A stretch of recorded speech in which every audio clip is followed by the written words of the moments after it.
ஏன் பிள்ளை பழைய சோறை கூட எவ்வளோ ஆர்வமாக ரசித்து சாப்பிட்றா பார்த்தீங்களா? அதுக்கு காரணம் என்னன்னு பார்த்தீங்கன்னா, சென்னையில் அடிக்கிற வெயில் அப்படிங்க. இந்த வெயில் காலத்தில் நீங்கள் குழந்தைக்கு ஒரு ஆரோக்கியமான காலை உணவு கொடுக்கணும்னு நினச்சிங்க அப்படின்னா, இந்த பழைய சோறு மாதிரி நல்ல சோறே கிடையாதுங்க. ஸோ குழந்தைக்கு பழைய சோறு கொடுக்கலாமா, சளி பிடிச்சிடாதா அப்படின்னு நீங்கள் கேள்வி கேட்கலாம். ஸோ தாராளமாக கொடுத்துக்கலாம். சளிக்கும் பழைய சோறுக்கும் எந்த வித சம்மந்தமும் கிடையாது. உங்கள் குழந்தைக்கு 1 வயசுக்கு மேலே ஆயிடுச்சா, உங்கள் வீட்டில் காலையில் நீங்கள் பழைய கஞ்சி குடிக்கிறீங்கன்னா குழந்தைக்கும் பழைய கஞ்சி கொடுங்க. அதில் ஒன்றும் தப்பே கிடையாது. நீங்கள் என்ன சாப்பிட்றீங்களோ அதுவே குழந்தைங்களுக்கும் பழக்கப்படுத்துறதா ரொம்ப நல்ல விஷயம்.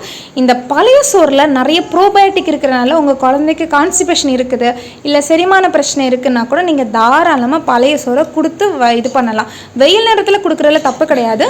மழைக்காலங்கள்லையும் குளிர்காலங்கள்லையும் தான் நீங்கள் பழைய சோறை தவிர்க்கணும். இந்த பழைய சோறு ஒன்றும் சும்மா கிடையாதுங்க. இதில் அயன், கால்சியம், புரோட்டீன், கார்போஹைட்ரேட், அப்புறமா இதில் நிறைய விட்டமின் பி காம்ப்ளெக்ஸ் கூட இருக்குது. இது குழந்தைங்களுக்கு ரொம்ப ரொம்ப முக்கியமான விஷயம். ஸோ தாராளமாக நீங்கள் பழைய சோறு குழந்தைக்கு கொடுக்கலாம். குழந்தைங்க மட்டும் இல்லை, நீங்களும் சாப்பிடுங்க.